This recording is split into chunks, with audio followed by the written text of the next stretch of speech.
Welcome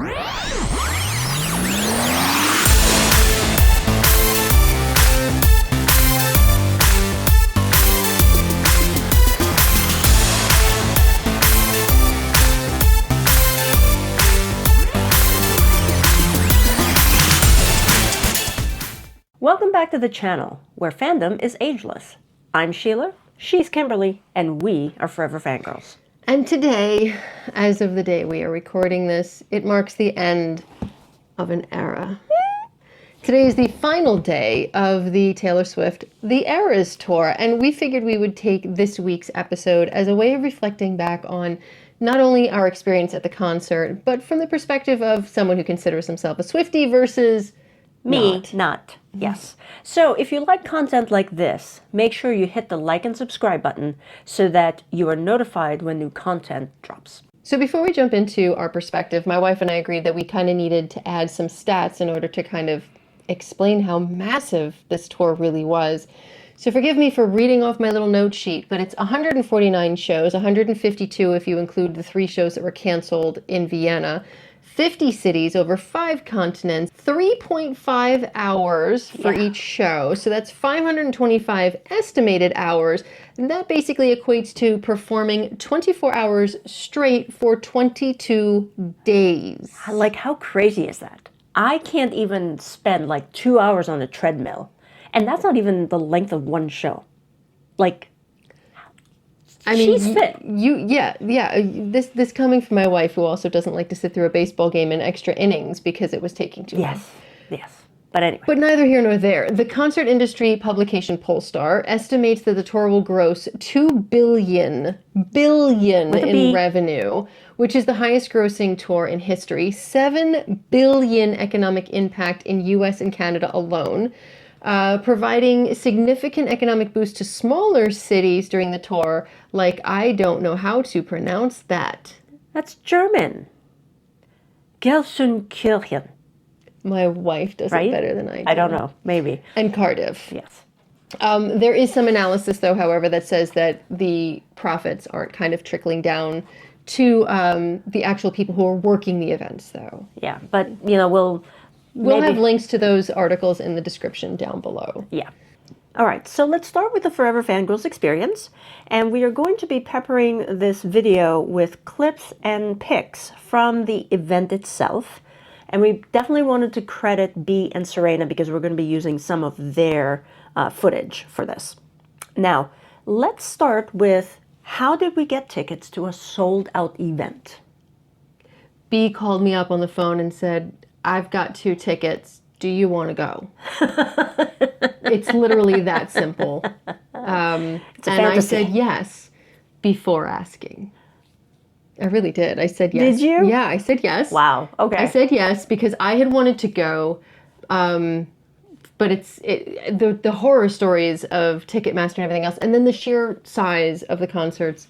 So I had wanted to go, and knowing it was at a baseball stadium, which are notoriously smaller than football stadiums. So after we decided to go, now mind you, the tickets were much cheaper because we got them at face value than the hotel and the flights. Worth it. So we booked the hotel and the flight right away, and we were lucky enough to get a room at the Marriott Toronto Centre Hotel, which is right next to the Rogers Centre. So talk about very, very convenient. Yeah, if we had stayed all weekend, the staff said you could hear the concert in the hotel, so we would have been able to hear it all weekend long anyway. Yeah. But, we didn't watch any movies or live streams. A lot of our friends had already seen it and been watching it on YouTube and whatnot, and TikTok, Instagram, and we just didn't do that. I deliberately tried to stay away from it because I also at one point had known I was going, so I didn't want to be spoiled. Yeah, well, for me, as a non-Swiftie, I actually liked some of Taylor's songs, but I wasn't sure how I would handle the concert because I know that she came out with, additional albums, and there's a lot. Yes, there's a big discography. I understand that, but I'm saying that I hadn't listened to them. I only know a lot of her old stuff from the 1989 album and Red. Wow, it's kind of funny to think of 1989 as old. But I get your point.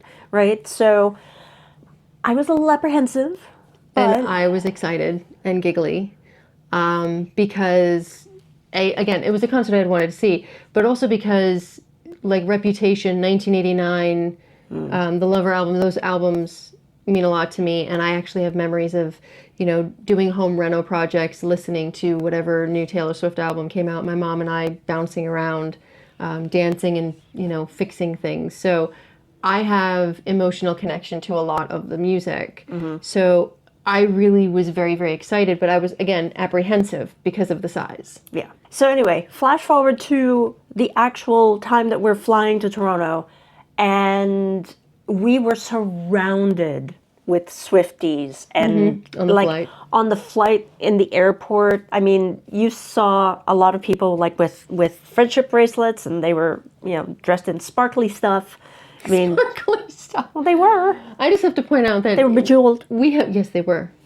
They were shimmering. No matter where we've been since, I have seen people all over in Eras Tour merch. So like t-shirts, sweatshirts, whatever. So it's kind of funny that when you actually go somewhere and are there, you then start noticing it even more. But the moment we landed, it was definitely like walking into Tay-Ronto or Tay-Ronto. Tay-Ronto, and we were just kind of like there in the midst of it. It's Taylor Swift's world, and we were just in it, And the hotel also had a bracelet making station for Marriott Bonvoy members, where Serena and I did make bracelets. I made a Shimmy one because apparently that's our ship name. Yeah. Kimmy and Sheila, it's Shimmy. And Serena actually also made specific friendship bracelets for you, me, B, and for her, obviously. Yes. And it's going to be a moment that we will always share. Yes. And in addition, she also made tons to trade with other Swifties. I mean, it was just the cutest thing with like trading with little girls. It's just adorable. Although it was also adorable with the fathers having like, it's me, hi, I'm the dad, it's me. Those are great shirts. But seeing fathers with their little girls was really a wonderful thing as well. Right. But going beyond the bracelets, they had a chalk one on the ground that said Toronto. The horses had bracelets. The bracelets were everywhere. It was on the side of the hotel, which is now in Vancouver. I really wonder what, I hope like Rock and Roll Hall of Fame or something takes that and puts it somewhere, but it's massive. Yes, yeah.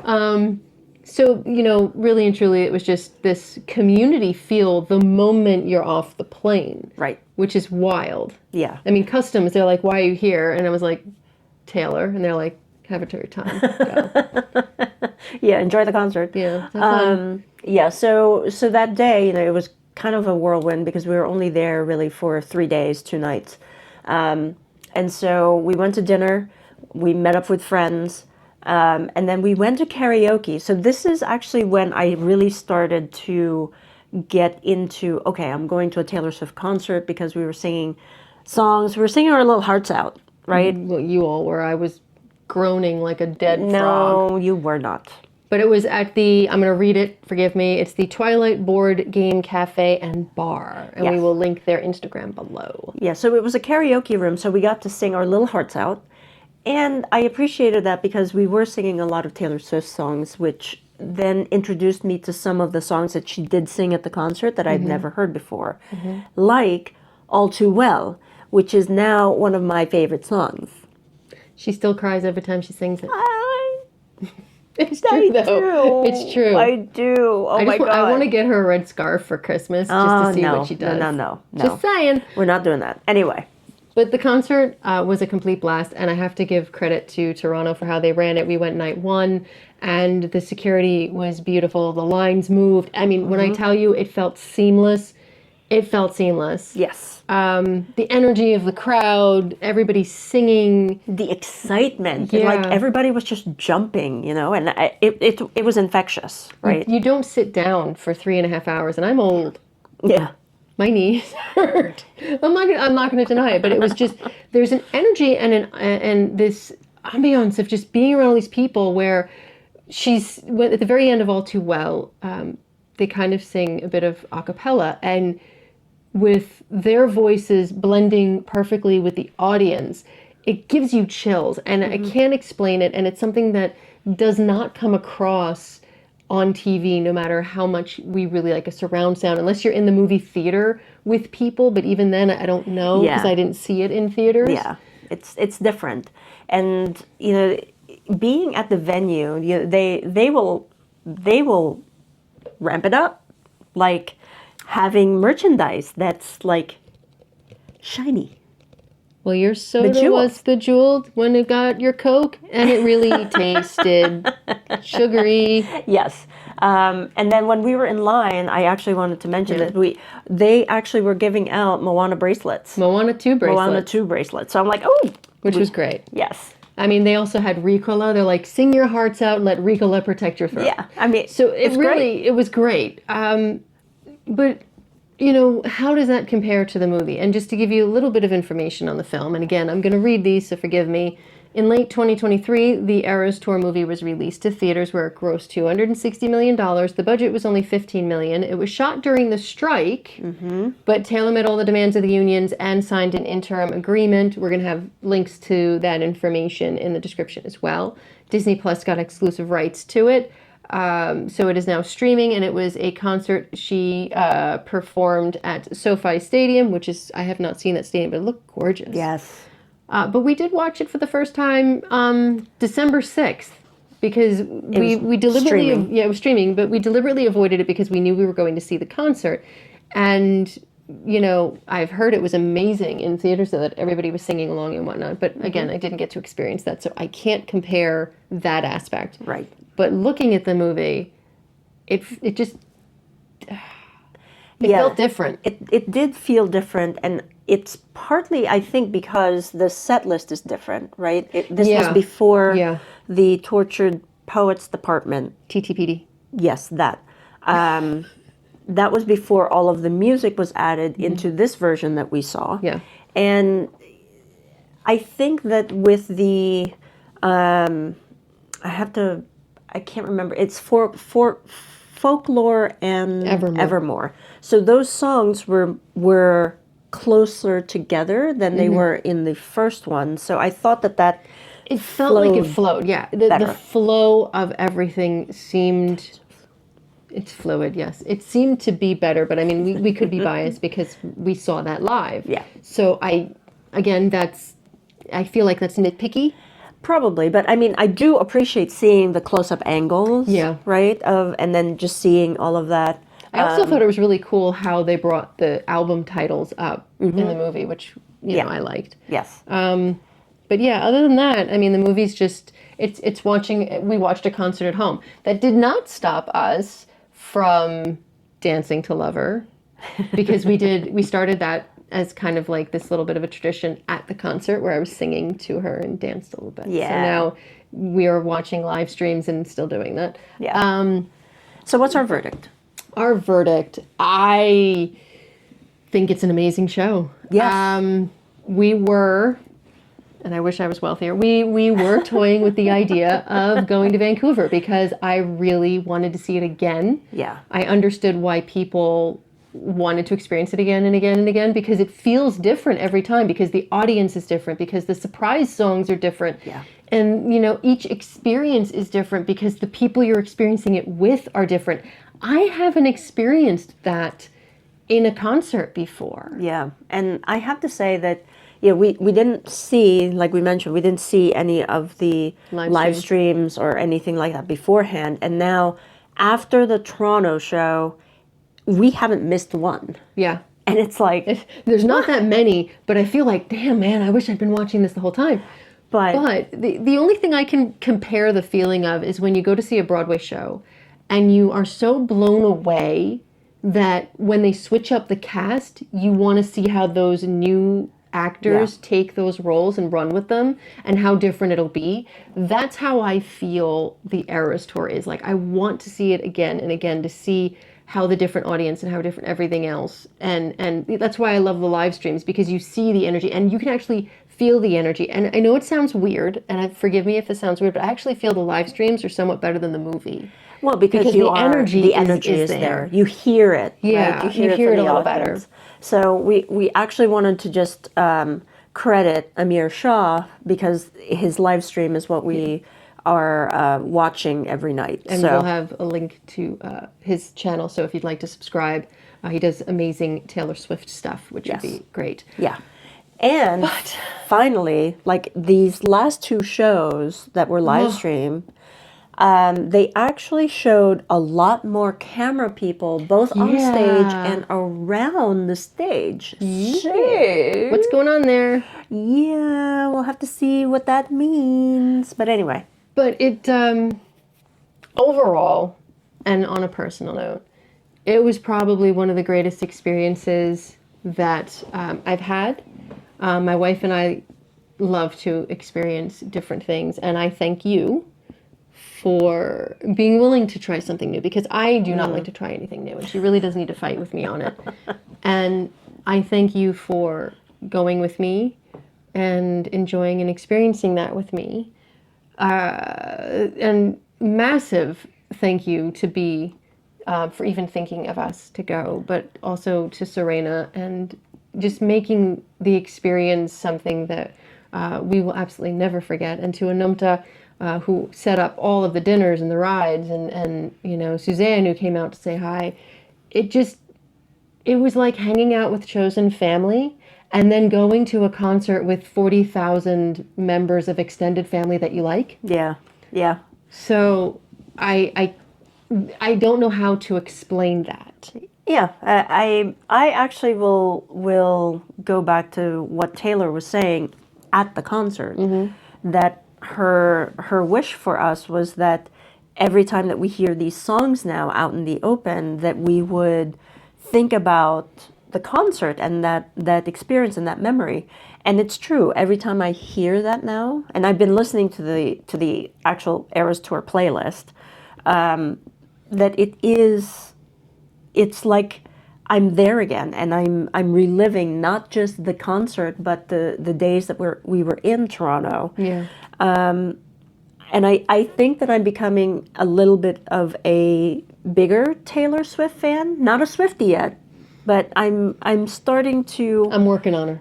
Listen to more of her music, and you know, maybe in 2026, because there's rumors and rumblings that she might do a tour again. Yep. Hopefully we'll be lucky enough to attend that as well. And so we can get Ticketmaster, fix it. Yeah. Yeah. In the meantime, we can all speculate about what all of those cameras mean. Yeah. That's on. And around the mountain stage. Yeah. So even as a Swiftie, I have actively avoided seeing Taylor in concert, and it isn't for lack of desire, it's because of the sheer scale and scope of these concerts. There's a lot of people, and it can be overwhelming. And the Rogers Center, I think was it the smallest? I think it was the smallest. I don't know.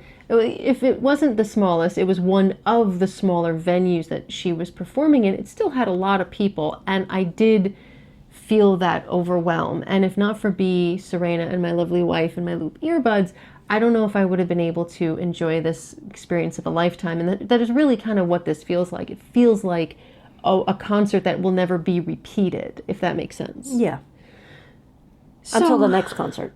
Yeah, but even her next concert, I think the Eras Tour is a once-in-a-lifetime thing that was so well done and covered so much that you can never see something like this again. But that being said, while I did feel that overwhelm and the negative and everything else was just something I needed to relax, I needed to calm down, I needed to shake it off. No. But there was something about the concert that just made me feel so high school, or maybe even like I was 22 again. Really? Yes. And never in my wildest dreams did I think that I could wake with these memories over me. Okay. You know what? In the end, that day, it was just a fairy tale. But it was real. It's not a fairy tale. That's a song.